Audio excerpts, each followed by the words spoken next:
Watch today's video to understand why everything changes after you save €10,000. Let's jump in. Why everything changes after you save €10,000. The hardest money you'll ever save is your first 10,000. It's not because the amount is massive, it's because everything about saving that first 10k is working against you. Low income, emergencies, no momentum, no compounding, and zero room for mistakes. But once you hit it, something shifts, not just in your bank account, in how you think, how you make decisions, and how much control you feel over your life. In this video, we're breaking down why 10,000 is a turning point. Not a magic number, not a finish line, just a moment where everything starts to feel different. Let's be clear about what we're talking about. 10,000 is not financial independence. It's not quit your job money. It's not investment capital to gamble with. It's a buffer, a shock absorber. Roughly 3 to 6 months of breathing room for most Irish households. It's the difference between a car breakdown being a crisis and a car breakdown being an inconvenience. It's the difference between losing your job and panicking versus losing your job and having time to find the right next step. 10k doesn't make you rich, but it makes you stable, and stability is the foundation for everything else. Saving your first 10,000 is brutal, and it's not just you, it's structural. Early in your career, your income is lower. You're probably renting. You might have student loans or car finance. Your expenses are high relative to what you earn. And just when you start building momentum, something breaks. The car needs repairs, the landlord raises the rent, you need to replace your laptop. Your savings get wiped out and you're back to zero. This happens over and over again in the early years, and it's demoralizing. But here's the thing, saving the first 10k is not about maths, it's about behaviour. There's no compounding helping you yet, there's no investment returns boosting your balance. It's just discipline, month after month, putting money aside, even when it feels pointless. That's why it's so hard, and that's why reaching it matters so much. The first shift that happens when you hit 10k is simple. You stop feeling broke. Not rich, not comfortable, just not broke. You're no longer checking your account before every purchase, hoping there's enough. You're not avoiding friends because you can't afford to go out. You're not lying awake at night wondering what happens if something goes wrong. When your car needs a repair, you're annoyed, but you're not panicking. When your landlord raises the rent, you're frustrated, but you're not scrambling. That reduction in financial anxiety is huge. It changes how you show up at work, how you interact with people, how much mental energy you have for everything else in your life. You move from reactive to calm, and that calmness is worth more than the 10k itself. The second shift is how you think about risk. Before you have savings, investing feels like gambling. You're putting money into something you don't fully understand, hoping it grows, but terrified of losing it. And if the market drops 10% or 20%, you panic, because that money is all you have. You can't afford to lose it. But once you have 10k sitting in your account as a buffer, investing stops feeling like survival and starts feeling like strategy. You're not risking your emergency fund, but investing money you won't need for years or decades, and that changes everything.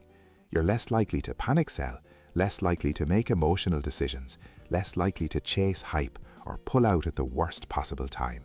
The fragility decreases, and that's when long-term thinking becomes possible. The third shift is optionality, and this one is massive. Before you have savings, you have no leverage. If your job is miserable, you stay because you can't afford to leave. If someone offers you a bad deal, you take it because you need the money now. You're stuck. Every decision is made from a position of weakness.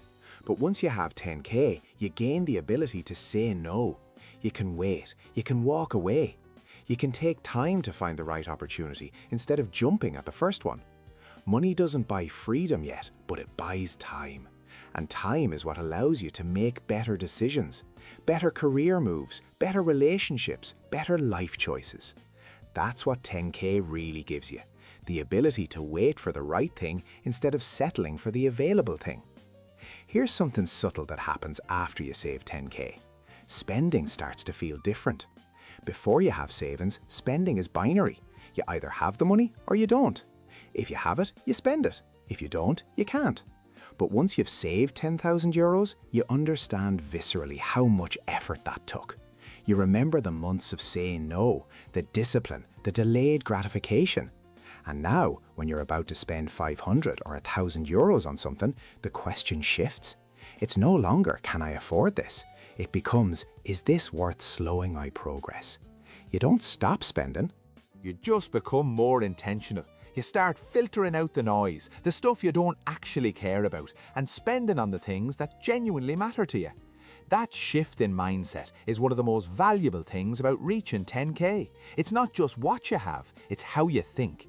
Before you hit 10k, compounding is basically irrelevant. If you have 2,000 euros saved and it grows 7% in a year, you've made 140 euros. That's nice, but it doesn't change your life. Your contributions are doing all the heavy lifting. But after 10k, momentum becomes visible. 10,000 euros growing at 7% is 700 euros a year. 20,000 euros is 1,400. 50,000 euros is 3,500. Suddenly your money is working for you in a way you can actually feel. Your belief in the process strengthens, your consistency improves. You start to see why people talk about compounding like it's magic.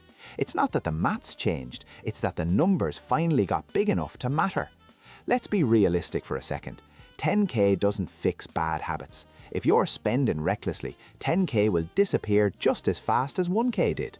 It doesn't replace income growth. You still need to earn more over time. Savings alone won't build wealth, and it doesn't justify reckless investing. Just because you have a buffer doesn't mean you should gamble it on crypto or individual stocks you don't understand. 10k is a foundation, it's not the finish line. And treating it like a license to stop being disciplined is how people end up back at zero. So how do you actually get there? First, automate your savings. The day your salary hits your account, move a fixed amount into a separate savings account. If you don't see it, you won't spend it. Second, focus on increasing your income before chasing returns. In the early years, earning an extra 5,000 euros matters more than picking the perfect investment. Get better at your job, switch roles, negotiate. Income growth accelerates everything. Third, keep your emergency savings separate from your investing. Don't mix the two. Your 10k buffer stays in cash. Your long-term money goes into investments. And fourth, avoid lifestyle inflation. When you get a raise, save most of it. When you get a bonus, don't immediately upgrade your life. Let your savings grow faster than your spending. None of this is exciting. None of it is extreme, but it works. Here's the truth. Saving your first 10,000 euros is the hardest financial thing most people will ever do. But once you get there, everything changes. Not because you're rich, but because you've proven to yourself that you can do it, that you have control, that you're capable of building something. And that belief that you can actually save, invest, and build wealth over time is the real turning point. So let me ask you this. What would change in your life if money stopped being urgent? Drop a comment, let me know where you're at. And if this video helped, hit the like button. It helps more people find this kind of content. Thanks for watching. I'll see you in the next one.